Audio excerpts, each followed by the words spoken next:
LA ghost lights. Don't quite know where on the map that'll be.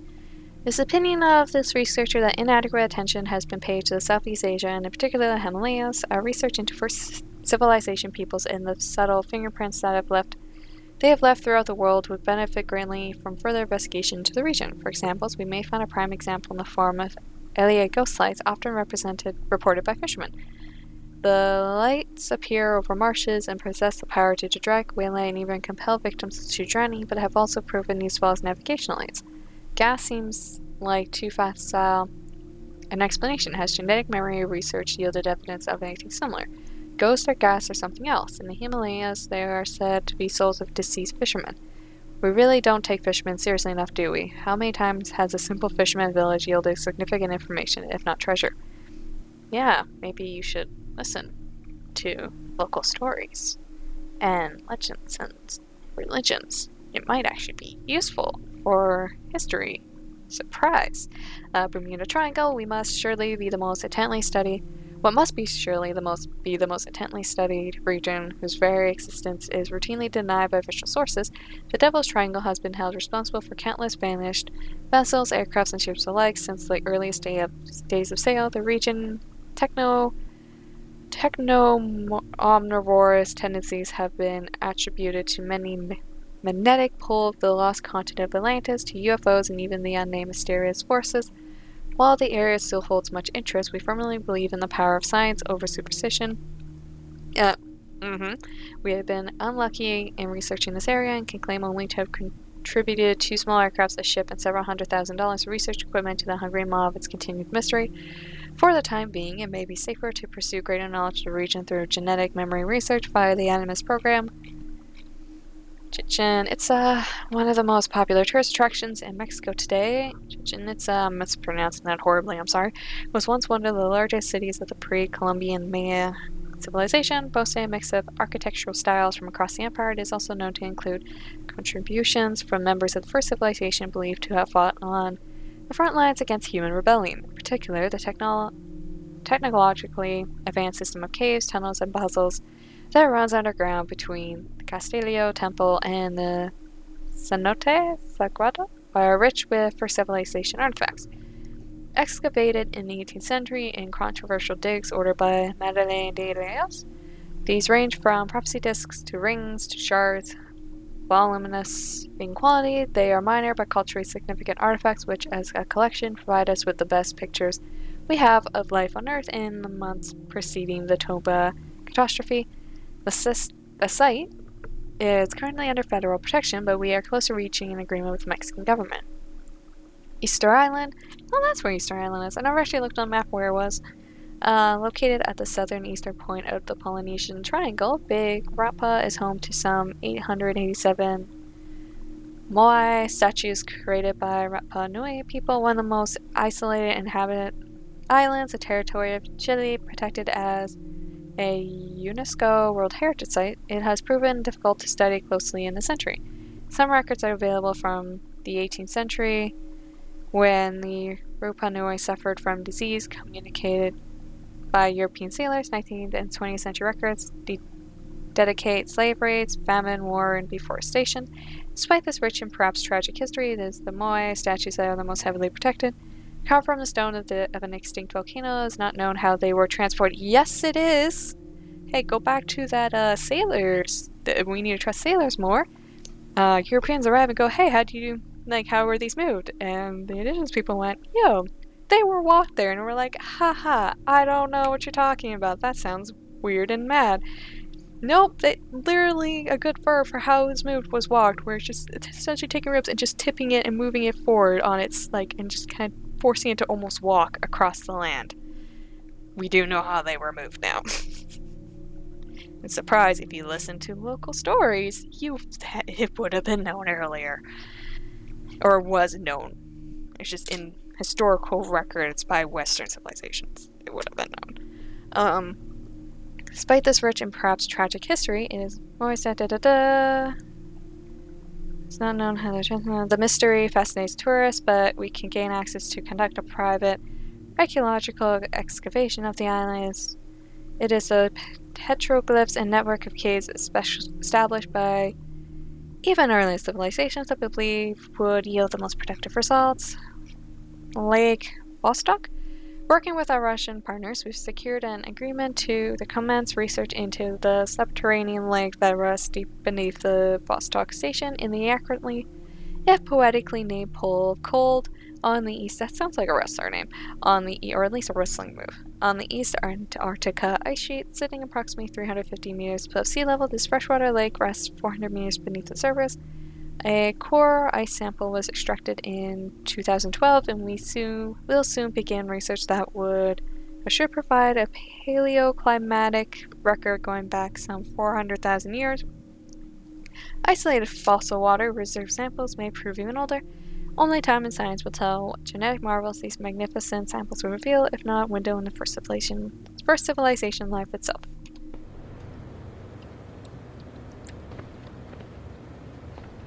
There's a lot of computers in here. Okay. Oh, it shows my map where the computers are. Neat. I'm getting hiccups. That's not neat. Okay. I don't like this.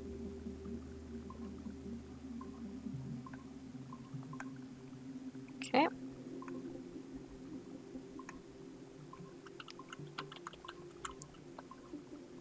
Ta-da. Always come up around here. Always seems to be that one. Today, at least. I literally can't talk and think at the same time while doing that one. Okay, hope this is on. I don't think I've ever used this phone more than a few times to record anything. Hey, Dad. So, we're all here in New York at the motel. It's Queens, actually, in Astoria, near the NQ. Rebecca's off getting batteries for something. Sean's in his room doing whatever Sean does. And, you're out getting some food. Me? Well, I'm supposed to be getting ready to break into some offices in the financial district. Feels just like prepping for one of your old training drills, actually. 10 years go by, and then you show up, and it's like I was never gone, and we're right back to the ball busting and the conspiracies and the paranoia. Only this time, I believe you. I believe every word. You know, I don't even think you know the half of it. I don't think you know how much I've seen, how much I've learned in just a few weeks. Everything, really. I feel like I've lived 1,000 years, or 10,000 maybe. It's impossible to explain. But when you see that much of the world through the eyes of so many, you can't help but be sad. And to see all these incredible, intelligent people fight the same battles, make the same mistakes over and over again. Because culture and knowledge and history, these things, they aren't passed on through our genes. Every kid on Earth needs to relearn the basics. How to live, how to survive, how to stand up for what's right. So much is lost in the transfer. So much is added every generation. It's a shame. I mean, over and over, everything must be learned again.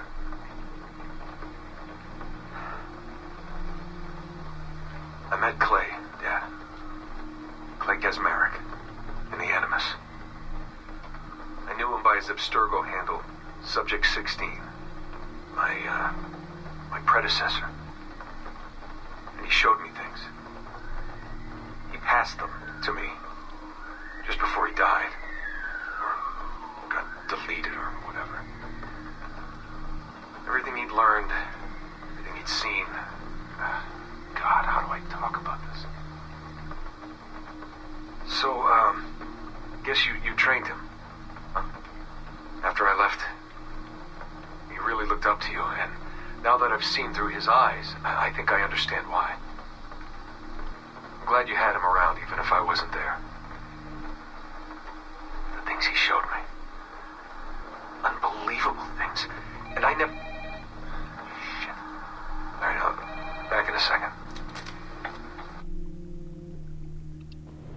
like those little memos of Desmond talking to his dad without... It's sad to think I don't think his dad ever actually got access to them. But I really like those little bits, almost as character development in a weird way. Oh, I'm using the wrong. It's using like... Gosh, I forgot what they're like colloquially called. Colloquially is not the word I want, but... Ah! This is what happens when I talk! Do-do, do-do, do-do, do-do, do. Do. Oh, that's gonna go red soon. Yep. Boop. Okay. Still relative in the second half at least. Or second half, top half.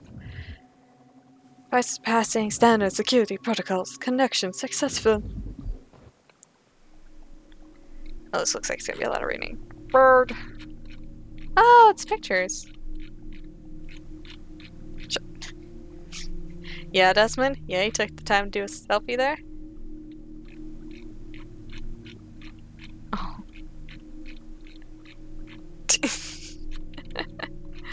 Oh, these are adorable. I love it. Who's taking this? When did you guys find that kitten? Unless you saved that from like the internet onto your phone. Yeah, subject 17 recovered material. Oh, that's wonderful. Thank you, game. Okay. Let's see what else I can find. Abstergo actually has a legal right to arrest and detain people too. Yes. Ooh. Is there a computer I haven't done? How do I get around here?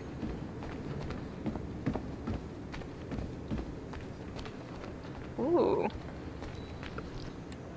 Yes. Oh wait, I'm supposed to be ending the session. Oops, we're doing this first.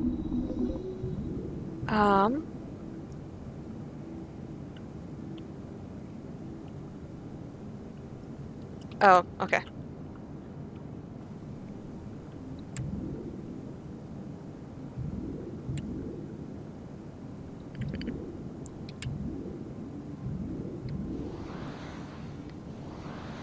Okay. Ta-da! Spaceship sound. Car access granted. Initiating extraction. Da-da-da. Co-op reached. Alright. Is this one of the artifacts? Oof, this is gonna be a lot of reading again. Antikythera mechanism, originally assumed to be an analog computing device built for the purposes of determining the future positions of astral bodies. Abstergo industry scientists have recently discovered that the Antikytherian mechanism is merely one small portion of a much larger tool, a so-called prognostication machine thought to have been used by the first civilization to make probability-based predictions of the future events. It has been confirmed by, for instance, that precursor race used such a device in conjunction with their inherent precognitive abilities to locate and contact Mr. Desmond Miles, the source of sample 17 strand. For purposes that shall remain classified, it is also known that due to the nature of these quantum probability measurements, that such machines would have been exceedingly difficult to use, and that many hundreds of thousands of trials would have been needed to peek such a great distance into the future. Baghdad Battery. A mystery that has puzzled scientists for decades. Baghdad Battery's ultimate secret has been discovered. This year, the researchers at Abstergo Industries determined that these batteries contained at one time a synthetic precursor element capable of producing power by harnessing energy generated by the passage of time, eerily similar to what theoretical physicists have called time crystals. This unknown crystalline material was able to generate tiny but unlimited levels of energy, simply by siphoning energy from passages of time itself. That's a word I can say? Okay. Though minute, the resulting power was likely enough to power a small LED, resulting in a humble but, incredibly efficient means of producing lights. To date, a functioning precursor time crystal has not been located. Sorry, I hit my mic with my finger when I went to scratch my face. Blood vials. Little is known about the function of these blood vials, though dozens have been found since Abstergo took an interest in their recovery at some point in the late 1980s. To date, only 3 have been found with the original contents intact, and of these, only 1 contained a confirmed sample of precursor DNA. The Abstergo Industries executive has expressed a particular interest in locating more precursor DNA, and if possible, sample of our so-called mitochondrial Eve. As far-fetched as it sounds, please take special care to identify any files you might stumble upon in a memory replay. Unfortunately, as the average half-life of DNA is a mere 500 years, any sample old enough to belong to either source 80,000 years or more will have degraded well beyond usefulness. We suspect it would require a minimum of over 250 similarly preserved samples and a hell of a lot of luck to sequence an entire precursor genome. I feel like I've heard that say aloud, I don't remember what it is now, though the true figure is probably closer to 500. Crystal Skull. Well, this is Dragon Age.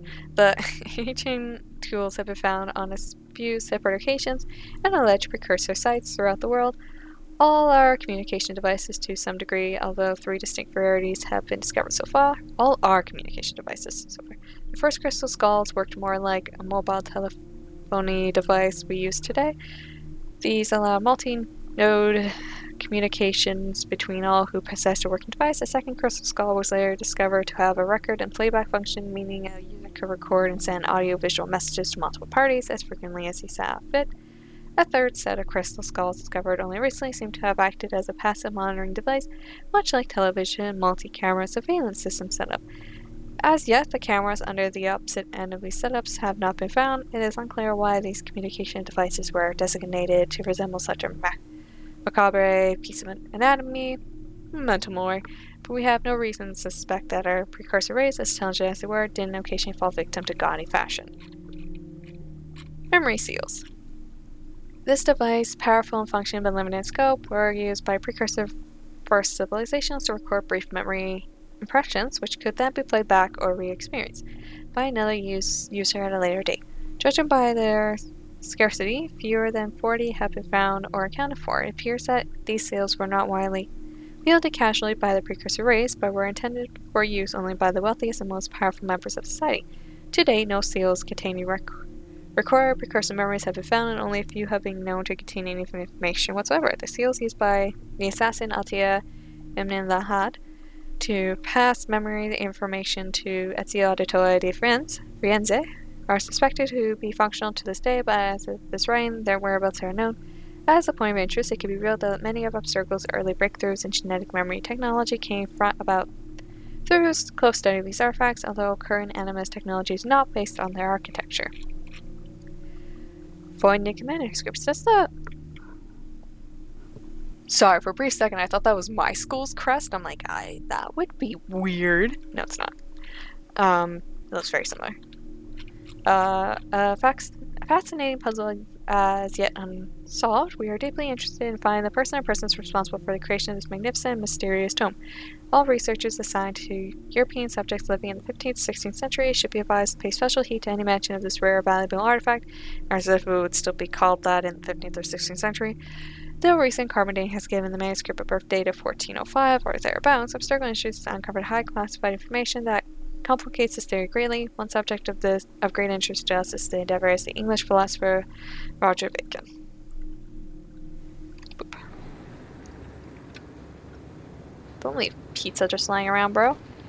Come on, clean up after yourself. I'm just gonna see if there's any doors I should be... No, it's a bathroom. Kind of keeping in mind before I end the session itself. With HR, and that was the end of it. I can't be responsible for other people. Nope, she's in there. Can't go in there. Alright, I can run. Oh. Or was I just in here? No, it's just a camera room.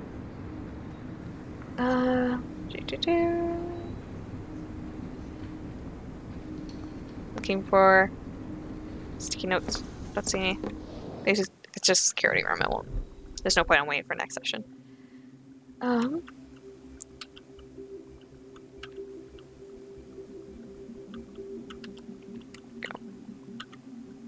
Do. Nope. Boop.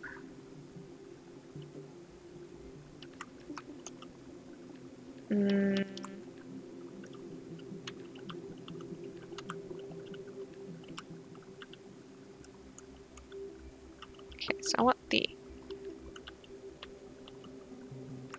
helps it. Oh! There we go. Yeah, tried to do the numbers thing, didn't work. It's still better just to look at the thing. And still can't speak out loud and do it at the same time. They actually have a legal right to do this. Yeah. Ooh.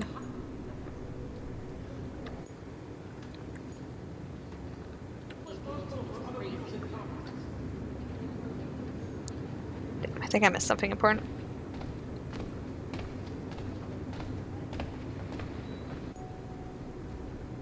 Ooh. Okay. Hmm.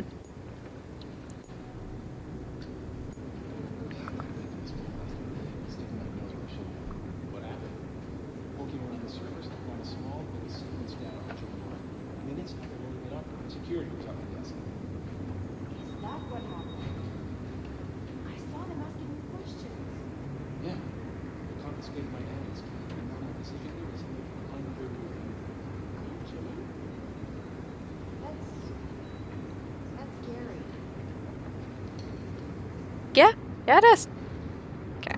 Oh, no. I pressed literally escape to escape. That's not what we need to do. My desk, and it disappeared for a few minutes. Stolen? Well, someone returned them a few days later with a little note that said, thanks. It's still scary. Not quite the same though, is it? Okay. Did you see that detail out front this morning? I don't think... Yeah, done these. Okay. Oh, there's another computer I haven't done. Okay. I need to end the session, but I'm also like, oh, more computers! Okay, it's one of these. Got it.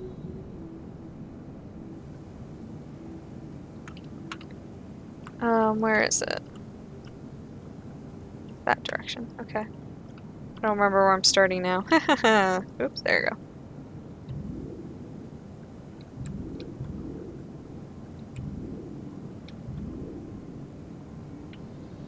Oh. Okay. Well, that wasn't what I was aiming to do, but hey, we did it. Ta-da! Hopefully this isn't a long thing of text about history. Olivia, here's the initial presentation I received. It's a little light on facts, but these guys know what they're doing. We'll know more when they arrive on Monday. Let me know if you feel like attending. John. Bloom. Why now? Why wait? Why Bloom?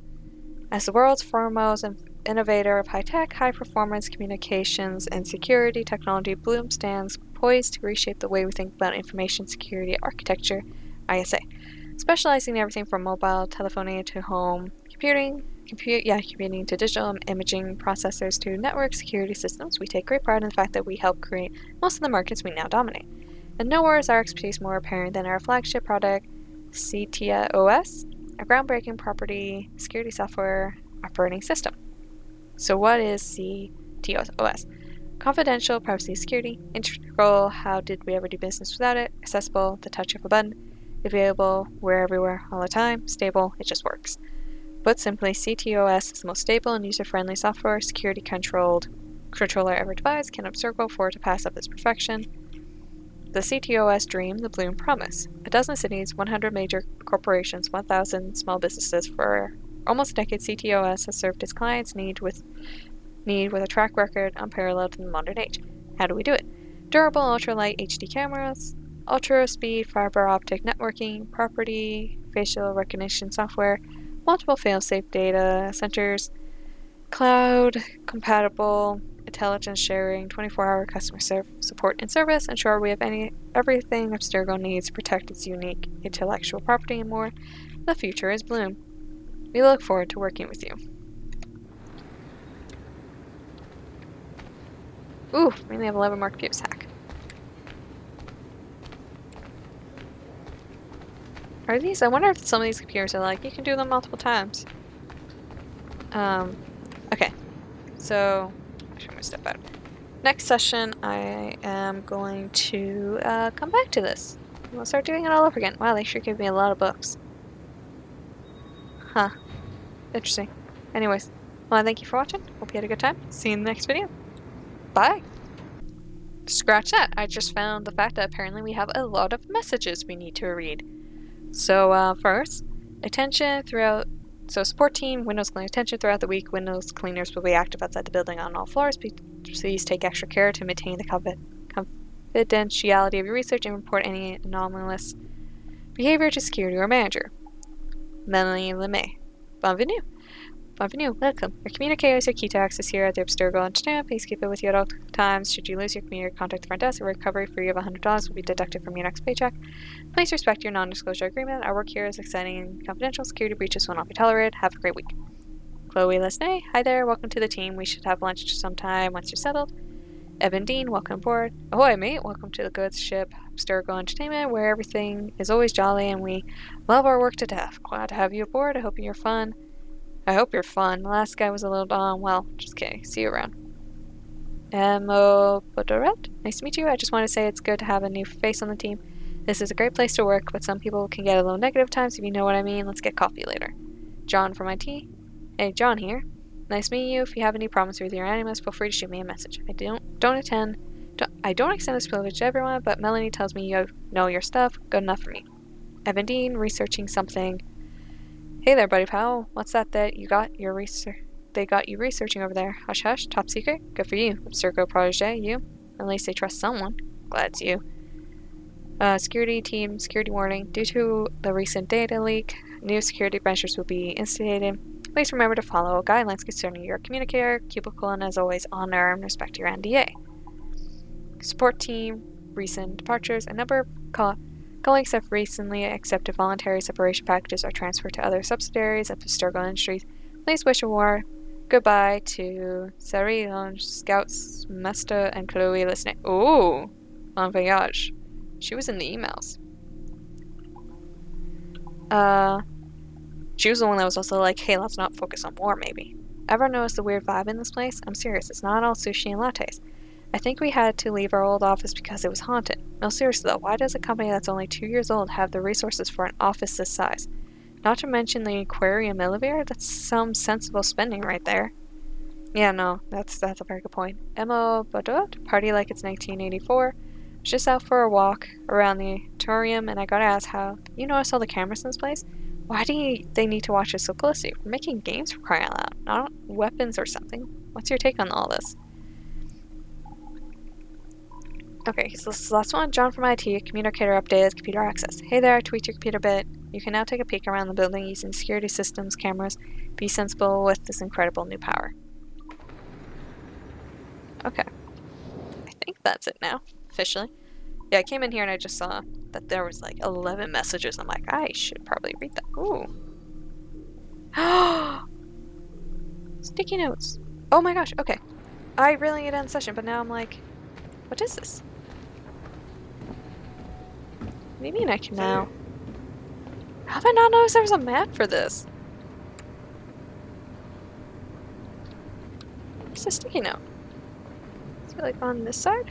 Oh, it's on this side. As our tools are genetic expression of our mental, cultural activity, as we are expressions of their mental, cultural activity, it must necessarily follow that this would, as it ever will be, is an expression of first will, an expression of their labors, and thus belongs not to us but to them. The wires, the cables, the data networks that are now crisscrossing the globe of hers, they must become her body and her mind. Okay. See, I have a feeling that map with all these computers is a room I cannot actually access.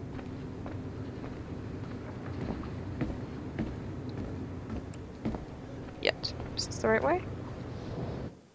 Don't know if there's a quick way to see this map. No, I just straight up missed this room. Okay, so I'll start back here next session. So, I want to thank you for watching. Hope you had a good time. I'll see you in the next video. Bye!